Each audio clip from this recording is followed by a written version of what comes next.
윤석열 대통령에 대한 구속영장이 발부된 직후 지지자들이 난입한 서울 서부지방법원은 말 그대로 무법천지가 됐습니다. 민주주의 자체를 부정한 초유의 사태에 단호한 대응이 필요하다는 목소리가 높습니다. 오늘 이슈플러스에서 김성훈 변호사, 문서연 기자와 함께 짚어보겠습니다. 어서 오세요. 안녕하세요. 네, 안녕하세요. 문 기자, 먼저 상황 정리부터 해볼까요? 네, 19일 새벽 3시죠. 그러니까 윤석열 대통령에 대한 구속영장이 발부된 직후에 폭력 상황이 시작이 됐습니다. 법원 후문이 뚫렸다는 이제 고함이 들렸고요. 시위대가 후문으로 몰려가서 둔기 등 이제 장비들로 이제 철장벽을 깨고 3시 20분 청사 내부로 난입을 한 건데요. 경찰을 향해 집기들을 던지고 소화기를 뿌리는 장면들이 목격이 됐고요. 이들 중에 일부는 이제 법원 CCTV 선을 끊었으니 마음껏 청사 안으로 진입하라 이런 외침을 하기도 했습니다. 이들은 법원 내부 집기를 이제 부숴가면서 1층 민원실부터 그 판사 집무실이 있는 6층, 7층까지 거침없이 오르내렸는데 오늘 국회에서 나온 얘기를 보면은 7층 영장 판사 방만이 의도적으로 집중 훼손이 됐다고 합니다. 그래서 아마도 미리 알고 오지 않았나 이런 추측이 나오고 있습니다. 특히 이제 또 구속영장을 발부한 차은경 부장판사를 노골적으로 노리는 목소리들이 많이 나왔는데요. 잠금 장치를 또 부수고 판사들의 집무실을 급습을 하면서 각종 사건 수사 기록은 물론이고 이제 판사 개인들의 정보까지 노출이 됐습니다. 법원 서버실에 들어가서는 이제 생수통에 든 물을 부으면서 기록 훼손을 시도하는 장면이 포착이 되기도 했는데요. 이런 난동이 이제 3시간 넘게 지속이 된 겁니다. 그러니까 어제 화면을 보면은 뭐 판사 이름을 부르면서 막 찾아다니는 그런 모습까지 보였어요. 이 차은경 판사에 대한 위협 계속되고 있다고요? 네, 그렇습니다. 그러니까 차은경 판사는 다행히 그 폭도들이 난입할 당시에는 이제 법원 내부에 없었던 것으로 전해졌습니다. 하지만 인터넷에는 지금도 차 판사를 노리고 주소 등 이제 개인 정보를 찾는다 이런 협박 글들이 끊임없이 올라오고 있다고 합니다. 그 차 판사는 경찰에 신변 보호를 요청을 했고 경찰은 신변 보호 조치에 들어갔습니다. 공수처 관계자들도 이제 직접적인 위협을 받았는데요. 윤 대통령 지지자들이 공수처 검사와 이제 수사관들이 탄 차량을 포위해서 흔들고 유리창을 깨트리는 장면 보셨을 겁니다. 타이어도 찢어져서 아예 차량을 움직이지 못하게 하는 장면도 있었는데요. 공수처 측은 이제 현장에서 빠져나오다가 지지자들에게 붙잡혀서 폭행을 당한 수사관도 있다고 전했습니다. 공수처 직원 가족들을 향한 이제 신변 위협 우려도 제기가 되고 있어서 수사팀에 대한 신변 보호를 요청했다고 밝혔습니다. 대법원은 오늘 오전에 긴급 대법관 회의를 소집을 했습니다. 대법관들은 이제 서부지법 사태를 법치주의에 대한 전면 부정일 뿐만 아니라 모든 헌법기관 자체에 대한 이제 부정행위일 수 있어서 굉장히 심각한 사안으로 본다면서 우려를 표했습니다. 그러니까 법치주의를 무시하는 극단적인 이런 행위가 일상화될 경우에는 이제 나라 존립이 불가능하다는 이런 우려도 있었습니다.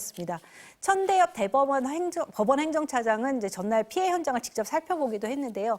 TV로 봤던 것보다 10배, 20배 참혹한 상황을 이제 확인했다고 말을 하면서 30년 판사 생활을 하면서 예상할 수도 없었고 일어난 적도 없는 일이 있었다면서 이제 판사들이 신변에 대한 위협 없이 재판을 소신껏 독립적으로 할 수 있어야만 법치주의가 제대로 작동을 할 수 있다. 신변에 지장이 없도록 여러 조치를 강구하고 있다고 밝혔습니다.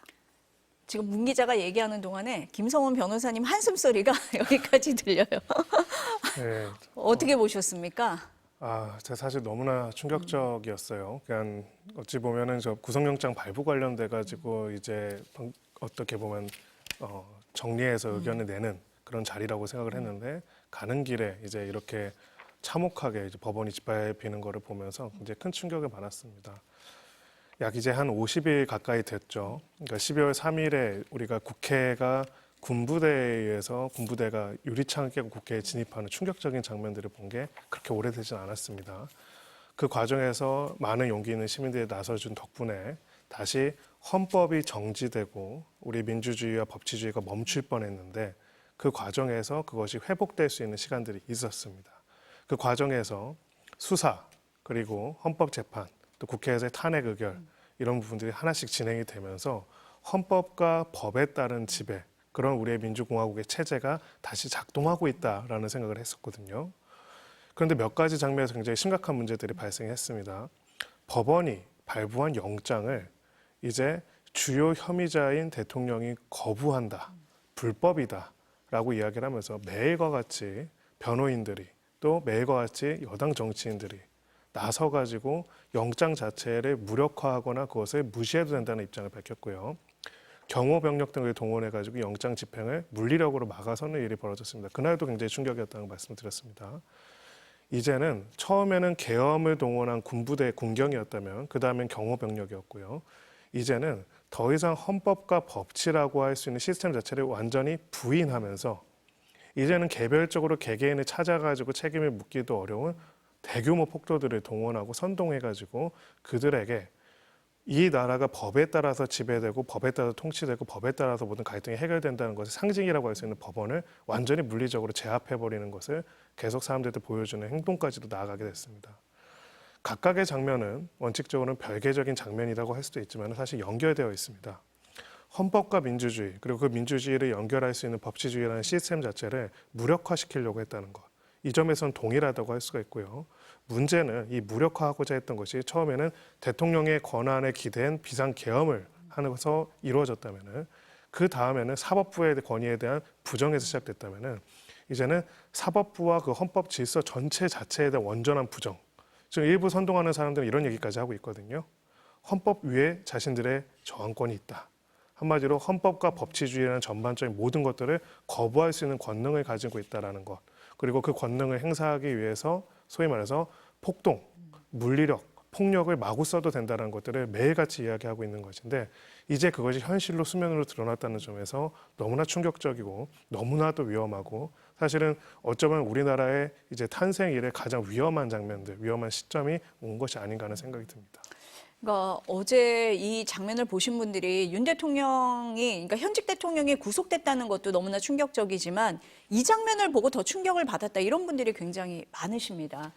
근데 경찰 저지선이요 30분도 안 돼서 무너졌다고 합니다. 왜 이렇게 쉽게 뚫렸냐 이런 네. 얘기도 많이 하거든요. 네, 이제 당시 네. 촬영된 영상을 보시면 이제 경찰이 법원 출입구를 막고는 있었습니다. 그런데 이제 밀려드는 시위대에 속수무책으로 당해서 밀려나는 장면들이 목격이 됐거든요.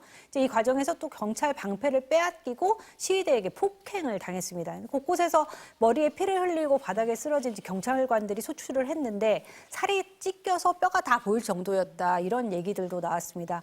그러니까 어제만 해도 어제 뉴스 보실 때만 해도 경찰관 9명이 다쳤다 이렇게 알려졌었는데 오늘 경찰청은 그 영장 발부 전후로 해서 경찰관 51명이 다쳤다고 밝혔습니다.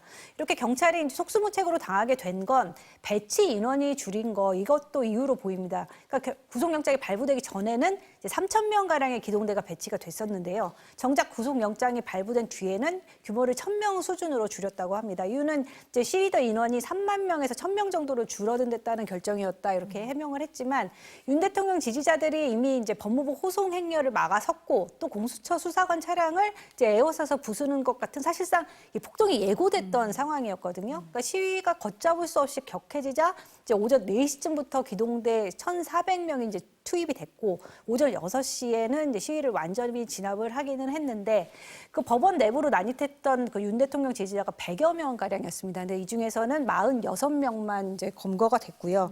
또 이제 그 헌법재판소에서도 난동이 있었잖아요. 여기서 이제 추가된 현행법까지 해서 모두 90명이 체포가 됐는데 이 중에 이제 66명을 우선 구속 수사하기로 했습니다.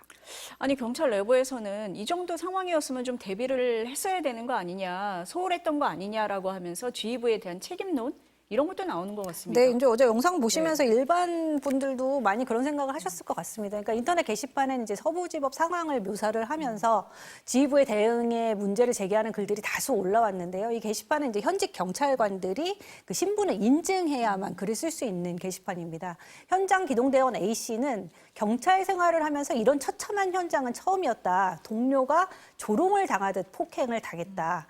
방관한 현장 지휘부는 분명히 책임을 져야 한다고 지적을 했고요. 경찰관 B 씨는 이제 누가 봐도 후문 쪽은 너무 허술해 보였는데 대비를 거의 안 시켰다고 지적을 했습니다. 이 밖에도 서울구치소, 헌법재판소도 다음 타겟이 될 건데 직원들을 안 다치게 미리미리 대비를 해야 한다. 3단봉, 캡사이신 같은 것들을 준비를 해서 폭동 전에 기선 제압을 해야 한다. 어제도 몇 명 끌려가더니 이제 바로 물러서더라 이런 글들이 올라오기도 했습니다. 변호사님 이제 뭐 경찰이나 검찰에서 엄정 대응을 얘기를 하기는 했어요. 어떤 처벌이 가능합니까? 네, 일단은 여러 가지 네. 범죄가 다 적용이 될 수가 있습니다. 그래서 이 부분에 있어서는 단순하게 어떤 서부지법이라는 법원 하나를 점거한 수준을 넘어서 가지고요, 이 헌법 질서와 법치주의 자체를 완전히 무시한 민주공화국 자체에 대한 공격이라고 볼 수가 있습니다. 말 그대로 테러 행위라고 볼 수가 있어요. 그렇기 때문에 거기에 대한 강력한 처벌 등이 필요하다고 볼 수가 있고요.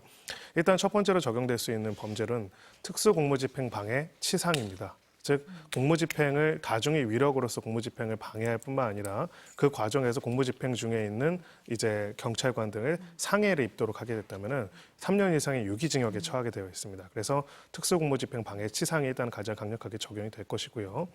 그리고 공동 주거 침입, 건조물 침입, 그리고 이제 공동 이 공용물에 대한 손상을 가했기 때문에 공용물 손상죄도 적용이 됩니다.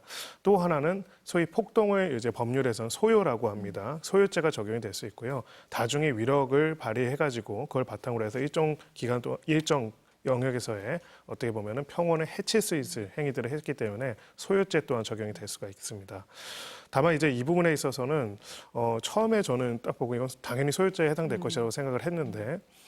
이후에 이제 이러한 행동들을 독려하거나 선동하거나 또 그런 것들을 지시한 내용들을 봤을 때는 이게 단순하게 그냥 주변 일대를 폭행하고 사람들을 폭행하고 여기저기 물건을 부신 수준을 넘어서서 어쩌면 상징적으로 어쩌면 의도적으로 법과 헌법에 의한 지배, 그 법치 자체 시스템들을 뭉개시키고 그것을 배제하고자 하는 그런 행위라고 본다면은 내란에도 해당될 수 있다 이렇게 볼 수가 있습니다. 내란까지 보십니까? 그래서 처음에는 이제 그 있다. 정도까지일까라고 생각을 했는데 예. 나중에 이제 여기에 간 사람들이 무슨 이야기들을 듣고 무슨 동료를 받고 갔을까라고 봤을 때는 결론적으로는 법원 자체를 완전히 부정하는 거. 법치 자체를 부정하는 거. 소위 소요죄라는 건 이런 겁니다. 우리가 뭐 우리나라에서는 거의 없었지만은 해외 같은 데 보면은 폭동이 일어났다라고 하면은 막 상점을 약탈하고 부수고 이런 부분들 기억나시죠? 네. 이런 장면들이 일반적인 소유와 폭동이라고 하는 겁니다. 근데 거기서는 그 일정 그 지역의 어떤 평온을 해치기 때문에 처벌이 되는 게 이게 소요죄거든요. 소요죄가 넘어서서 국가기관 자체를 차단하거나 국가기관의 영장 발부나 법 집행 자체를 완전히 무력화하기 위해서 국가기관을 점거하는 것은 기본적으로는 소요가 아니라 반란이라고 볼 수가 있습니다. 이런 부분들은 소위 내란이라고 볼 수 있는 여지들이 있고요. 물론 구체적으로 국헌 문란의 목적이 있는지 그리고 거기에 있어서 얼마나 조직화된 힘이 되었는지 그런 부분들은 개별적인 수사가 이루어져야겠지만 만약에 결국은 법원의 기능 자체를 무력화하는 것이 목적이었다고 한다면 국헌 문란의 목적 또한 인정이 될 수가 있고요. 마지막으로 제일 중요한 거는 이 사건에서의 수사와 처벌이 굉장히 중요한 게요. 아주 잘못된 형태의 효능감이 생길 수가 있습니다. 저 굉장히 우려스러운 게 서부지방법원을 그런 식으로 유린한 다음에 또 바로 이어져서 이루어졌던 게 헌법재판소 쪽에 대한 이제 또 침탈 행위 등이 시도됐던 것들이거든요. 이 물리력을 동원해서 폭력을 동원해서 국가기관을 전복하거나 무력화할 수 있다는 것을 한번 하게 되면은 그리고 거기에 대한 별다른 처벌이 없으면은요. 결론적으로는 이렇게 더 많은 사람이 모여서 물리력을 동원해가지고 국가기관을 무력화할 수 있는 것이 가능하구나. 라는 효능감이라는 게 생깁니다. 그러면은 이제 그거 자체가 하나의 그들의 정치의 방법론이 되는 것이고요. 그렇게 되면 이 나라는 완전히 붕괴될 수밖에 없습니다. 지금 당장 타겟에서 얘기되는 것이 헌법재판소를 파괴하자. 서울구치소에 가서 대통령을 풀어나게 하자. 이런 얘기들이 아무렇지도 않게 오고 가고 있고요. 여기에 수만 명, 수십만 명이 동원될 수 있다라고 한다면은 이 과정에서 사실상 이 나라의 기본적인 질서 자체가 완전히 무너질 수밖에 없는 형태가 나타날 수밖에 없습니다. 그러니까 문소영 기자가 앞서서 얘기를 할 때도 어제 서부지법에서 그 폭동을 일으켰던 시위자들이 헌재로 몰려갔거든요. 그래서 앞서서 뉴스 속보에도 나왔었는데 헌재에서 그래서 대비를 한다 이런 보도가 나왔습니다. 그런 것을 염려한다 이런 말씀이신 거네요. 맞습니다. 네. 그리고 심지어는 이제 이들의 행위를 옹호하거나 독려하거나라고 하는 주요 정치인들이 여전히 계속 있는 상황이죠. 더 많은 사람들이 경찰력을 압도할 수준으로 이제 자신들의 폭력들을 행사하고 이런 부분들이 계속적으로 벌어지게 된다면은 결국 이 나라는 무정부 상태가 될 수밖에 없습니다. 그러니까 이번 일은 얼마나 충격적인 일이냐면은 사실상 저희가 그동안에 격렬한 시위도 많이 있었고요. 갈등도 많이 있었지만은 법원이 이 정도로 파괴된 거를 보신 적이 있습니까? 처음이죠. 네. 법원이라는 것은요. 우리 사회가 가지고 있는 분쟁과 문제가 마지막으로 해결되는 곳입니다. 그 권위를 존중하고 오늘 이제 판사실이나 법원 서버라는 거는 오늘 이날에도 이제 많은 재판들이 진행되고 많은 사람들의 처벌 여부들을 결정하는 그런 곳이에요. 그런 곳이 저렇게 붕괴시킨다는 거는 굉장히 상징적인 겁니다. 한마디로 폭력과 물리력만이 이제 헌법을 대체할 수 있고 자신들의 폭력과 물리력으로 헌법을 대체하는 것이 우리들의 목적이고 효능이라는 것을 보여준 것이죠. 그런 면에서 너무나 심각하다고 생각하는 게 처음에 국헌 문란의 목적으로 이제 군사력을 동원해서 국회를 차단하고 국회를 침탈하려고 했던 시도가 이제는 군사력이 아니라 대중을 동원해가지고 국가의 통치기관들과 국가의 법치기관들을 무력화하는 것으로 나아가고 있다는 점에 있어서 이 시작과 지금 이 장면들이 굉장히 연결되어 있다고 볼 수밖에 없고요. 결국 이런 것들이 계속 더 심각하게 만들어지게 된다면은 헌법과 민주주의 자체가 다른 폭력적인 수단에 의해서 지켜지지 않으면 안 되는 상황까지도 벌어질 수밖에 없습니다. 문 기자, 근데 이 법원 난입 사태, 윤 대통령 측에도 책임이 있다 이런 비판이 나옵니다. 네, 그렇습니다. 그러니까 어제 그 법원 난입 사태가 벌어지자 이제 윤 대통령은 변호인단을 통해서 평화적인 방법으로 의사를 표현해 줄 것을 당부한다는 이제 옥중 메시지를 내놨습니다. 그러면서도 새벽까지 자리를 지킨 많은 국민들의 이제 억울하고 분노하는 심정은 충분히 이해한다 이렇게 덧붙였는데요. 이제 뭐 평화를 강조하기를 했지만 이런 메시지의 이제 진정성에 의심을 사는 이유가 그동안 윤 대통령과 윤 대통령 측이 이제 공공연하게 지지자들을 향해서 공권력에 맞설 것을 주문을 해왔기 때문입니다. 그러니까 1차 체포영장이 발부된 다음 날 아시겠지만 윤 대통령이 관저 앞에 모인 지지자들에게 저는 여러분과 함께 이 나라를 지키기 위해 끝까지 싸울 것이다 라는 자필 편지를 보냈고요. 체포 직후에 내놓은 또 영상 담화에서는 이 나라에는 법이 모두 무너졌다. 사법부에 대한 불신을 사실상 조장을 했습니다. 그 윤 대통령 변호인단 역시도요. 시민들이 경찰을 체포할 수 있다. 또는 시민들이 관저 문 앞이나 입구에서 대통령 차량이 나가는 걸 막아주셨으면 하는 마음이 굴뚝 같다. 이런 발언들을 유튜브에 출연해서 서슴지 않아왔습니다. 여기에 이제 극우 유튜버들의 직접적인 선동이 기름을 부었고요. 또 국민의힘도 사실상 이제 동조했다는 비판에서 자유로울 수가 없습니다. 권선동 국민의힘 원내대표 발언만 봐도요. 폭력의 책임을 시위대에 일방적으로 물을 수 없는 상황이라고 이제 폭력 사태를 벌인 이들을 옹호를 했고요. 권영세 비대위원장 역시도 이제 엄중 처벌을 요구하는 목소리에 대해서 이거는 과도한 마녀 사냥이다 이렇게 규정을 했습니다. 그러니까 오히려 경찰의 이제 과잉 대응이 문제라는 취지로 이렇게 발언을 하는 것 자체가 폭력을 방조했다라는 책임에서 자유로울 수가 없고요. 특히 국민의힘 이제 윤상현 의원은 법원 담을 넘은 혐의로 연행된 사람들이 이제 곧 훈방될 것이다 이렇게 보고 있다라고 말을 해서 폭동의 도화선이 됐다는 지적을 받고 있습니다. 이에 대해서 윤 의원 측은 문의가 와서 답을 해주었을 뿐이지 내가 폭력 사태를 부추긴 건 아니다. 나도 폭력은 안 된다는 입장이다 이렇게 해명을 하기는 했지만 어쨌거나 민주당은 이제 윤상현 의원 제명안을 오늘 제출을 한다고 밝혔고요. 또 검찰과 경찰은 이제 극우 유튜버와 정강훈 사랑제일교회 목사 또 일부 여당 국회의원들이 그 지지자들의 서부지법 폭동을 부추겼는지 여부를 수사 중인 것으로 전해졌습니다. 변호사님은 어떻게 보십니까? 여기 보면은 극우 유튜버들이요. 그 장면을 생중계를 하면서 이 폭동을 더 촉발시킨 그런 면도 있거든요. 이들의 행태는 어떻게 보시고 처벌은 어떻게 됩니까? 네, 당연히 그 현장에 침입해서 관련돼서 폭행과 그다음에 파괴 행위들을 같이 했는 유튜버라면은 당연히 그 공동 정범으로서 처벌이 될 것이고요. 다만 이제 지금 말씀하신 거는 이제 그 정도는 아니지만은 현장을 중계하거나 계속 그렇게 한다고 독려한 사람들에 대한 처벌에 관한 부분일 겁니다. 네. 여기서 이제 공동정범의 영역이 있고 교사범의 영역이 있고 아까 말씀드린 것처럼 소유죄 공동정범이나 교사범을 넘어서 내란죄에 해당될 수 있는 부분이 있는지까지 다층적으로 검토할 필요가 있습니다. 먼저 이제 교사라고 하는 거는 어떤 사람으로 하여금 그러한 범죄의 실행 행위를 하도록 마음 결의하도록 하고 실제로 그 실행에 있어가지고 그가 교사한 행위와 그 행위 사이에 인과관계가 있는 경우 이런 것들이 인정이 돼야 교사범이 인정이 되는 건데요. 그런 부분에 있어서는 결국 주범이라고 할 수 있는 현장에 침입해서 그런 파괴 행위들을 한 사람과 유튜버들의 그런 선동이 어떤 인과관계가 있는지에 대한 규명이 될 필요가 있습니다. 그래서 조금 이 부분은 난이도가 있을 수는 있어요. 다만 이제 그걸 넘어서 가지고 이들 전체가 하나의 폭도 무리로서 공동 정범으로서 기능적으로 실행 행위를 분담해 가지고 했다라고 볼 수 있다면, 즉 기능적 실행 행위라는 건 가령 이런 겁니다.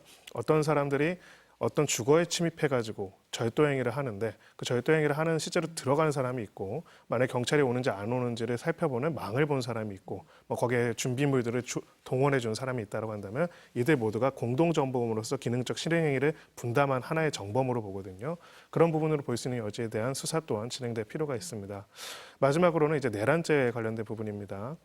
내란죄라는 것 자체를 적용하거나 이야기하는 것을 굉장히 자제하거나 조심해야 한다고 생각합니다. 왜 그러냐면 정치적으로 공방에 오가는 과정에서 내란이라는 표현을 너무 쉽게 아무나 사용하고 있는 부분들은 내란죄가 가지는 엄중함과 그 부분의 책임의 무거움을 오히려 가볍게 만든다고 생각하거든요.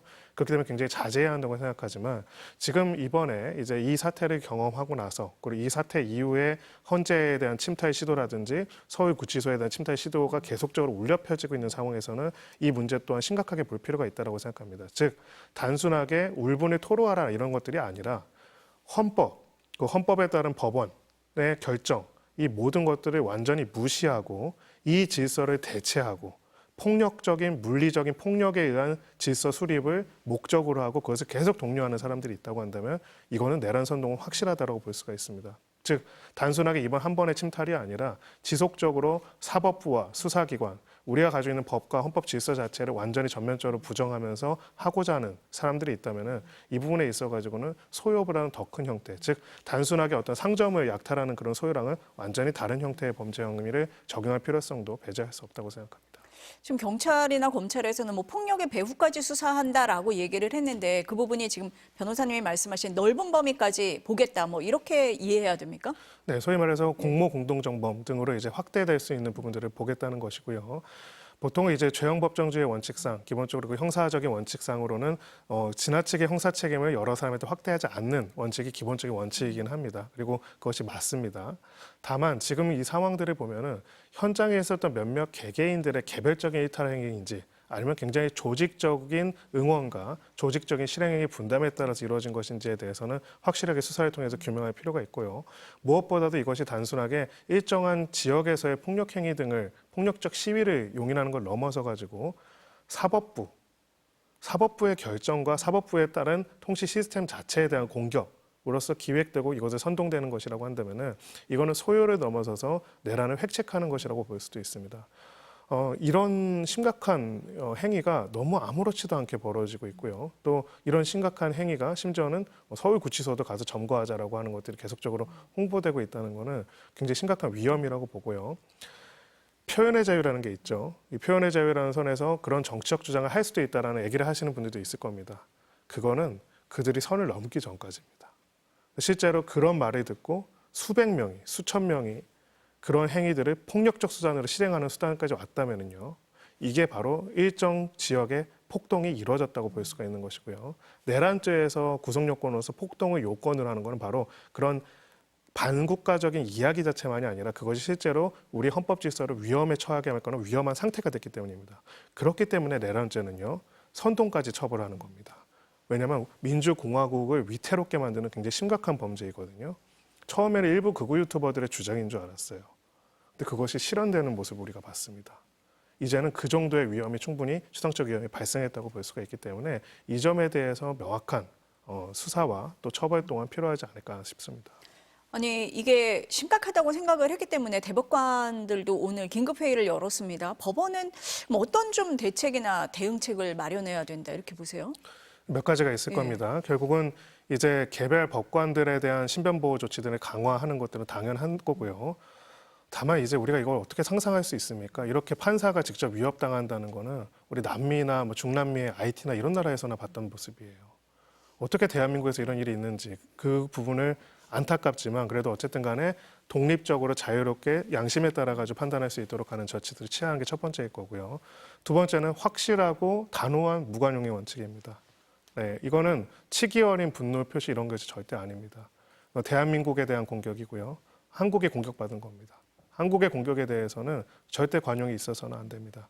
구속수사의 원칙들을 지금 수사기관에서 천명하고 있는데 만약에 구속수사가 이루어지지 않는다면 우습게 보게 됩니다. 효능감을 가지게 됩니다. 처음에는 한두 명이면 딱 볼 수가 있죠. 수십 명, 수백 명, 수천 명이면 처벌하기 어려울 것이다라고 생각을 할 겁니다. 그럼 더 많은 인력들이 동원돼 가지고 이런 폭력 행위를 통해서 국가기관을 전복시키고자 하는 시도들이 반복될 수 있습니다. 그렇기 때문에 이 부분이 얼마나 심각한 범죄인지에 대해서 결국 법원이 내릴 수 있는 것들은 양형을 통해 가지고 또 구속수사의 원칙을 통해서 보여줄 수밖에 없습니다. 이런 사태가 벌어진 거 윤석열 대통령의 구속 때문이겠죠. 지금 상황이 어떤지 좀 정리를 해볼까요? 네, 어제 이제 윤 대통령이 지난 15일 체포 이후에 공수처 조사 요구에 일체 응하지 않고 있잖아요. 그러니까 구속된 직후인 어제에 이어서 오늘 오전 10시에도 이제 출석을 요구를 했는데 윤 대통령은 재차 거부를 했습니다. 그러니까 공수처가 사실상 최후 통첩이라고 오늘 오전 10시가 최후 통첩이라고 사실상 밝혔었거든요. 그래서 강제 구인이 이뤄질지가 관심이었는데 공수처는 윤 대통령이 오늘 오전 10시 소환 요구에 응하지 않았고 강제 구인 절차를 검토 중이라고 공식적으로 밝혔습니다. 그러니까 공수처는 서울구치소로 찾아가서 이제 윤 대통령을 조사하는 방안도 배제하지 않는 걸로 알려져서 이게 강제 수사가 어떤 방식으로 이루어질지는 좀 봐야 될 것 같습니다. 그리고 공수처는 지난 15일 조사 때 이제 200쪽 분량의 질문지 중에 묻지 못한 사항들을 이제 조사를 통해서 추가로 물어볼 예정이고요. 또 부품 공작과 또 뒤늦게 알려진 언론사 단전 단수 의혹 등에 대해서도 확인할 방침인데 공수처는 일단 오늘은 재소환 계획은 없다고 밝혔습니다. 변호사님, 강제 구인은 가능합니까? 이게 좀 논란이 있는 사안입니까? 어떻습니까? 네, 기본적으로 이제 구속 체포영장 단계는 좀 어렵지만은 구속 후에는 이제 가능하다는 것이 기본적인 법적인 판례의 태도기는 합니다. 근데 근데 근본적으로는 수사 자체를 완전히 거부하고 수사를 하더라도 이제 계속 묵비권, 소위 말해서 아무런 답변도 안 하고 있고 인정신문이라고 하거든요. 그 사람의 직업과 이름을 물어보는 것도 답변을 안 하고 있는 상황이기 때문에 방문 조사든 강제 인치 후 이제 조사를 하는 것이든 실익은 굉장히 낮지 않을까 싶습니다. 문자 그럼 수사 재판 일정은 어떻습니까 지금? 네, 이제 구속 상태로는 최장 20일간 그 공수처와 검찰 수사를 받은 뒤에 다음 달 초에 재판에 넘겨질 걸로 보이는데요. 공수처는 그 윤 대통령의 1차 구속 기한이 오는 28일이고 법원의 구속 기간 연장을 신청해서 허가가 나면 2월 7일까지 늘어날 것으로 전망을 했습니다. 다만 이제 정확한 구속 기한과 또 검찰의 그 윤 대통령 사건을 송부하는 시점 등은 그 검찰과 협의를 지속할 예정이라고 설명을 했습니다. 이렇게 되면 검찰이 조사를 마친 뒤에 다음 달 초 이제 윤 대통령을 기소를 하고 1심 법원은 피고인을 최장 6개월간 구속을 할 수 있습니다. 그러면 이제 윤 대통령이 기소가 되면 법원은 이 기간이 끝나는 오는 8월쯤에는 이제 선고를 마치기 위해서 속도를 낼 것으로 전망이 됩니다. 다만 윤 대통령이 절차를 지연시키기 위한 법적 수단을 총동원하고 있는 점이 상황이잖아요. 그래서 이런 점들이 일정의 변수가 될 걸로 보이는데요. 일단 윤 대통령은 법원에 구속 적부심을 제기할 걸로 보이는데 구속 적부심 기간은 또 이제 구속 기간에서 제외가 됩니다. 변호사님도 구속 적부심 청구할 걸로 보십니까? 어떻게 보세요? 가능한 모든 것을 할 걸로 다 할 보입니다. 걸로 보십니까? 지금까지 네. 사실 체포영장에 대한 네. 이의라는 굉장히 거의 없는 것도 했고요. 체포 적부심이라는 사실상 실무적으로 거의 없는 행동도 했기 때문에 구속 적부심 또한 당연히 할 것으로 보입니다. 네. 이렇게 버티기를 하는 게 그럼 재판에는 영향을 줍니까? 어떻습니까? 아주 부정적인 영향을 줄 가능성이 높습니다. 피의자, 피고인 입장에서는요. 왜냐하면은 결론적으로는 지금 보이는 굉장히 이중적인 태도가 있습니다. 첫 번째는 사법심사의 대상이 아니다. 헌법과 형법 모두 다 적용되지 않고 대통령이라는 엄청난 강력한 비상대권을 할 수 있는 사람이기 때문에 통치행위로서 모든 사법적인 심사들을 벗어나서 할 수 있다라는 그런 굉장히 확신을 계속 이야기하고 있습니다. 단 한마디로 정리하면 감히 누가 나를 수사하고 재판하냐는 태도를 계속 보이고 있거든요. 한 가지 또 이상한 부분은 이러면서도 절차적으로는 온갖 피고인의 방어권, 피의자의 방어권과 관련된 절차들을 다 신청을 하고 있습니다. 근데 이거를 판단하는 건 결국 사법부이거든요.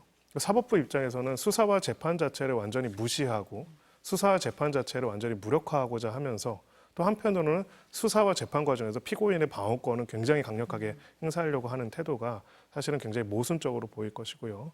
결국 수사 재판 절차에서 계속적으로 이렇게 보이는 태도들은 전체적으로 봤을 때 양형에 있어서 매우 불리하게 적용할 가능성이 높습니다. 네, 오늘 두 분 말씀은 여기까지 들어야 될 것 같습니다. 감사합니다.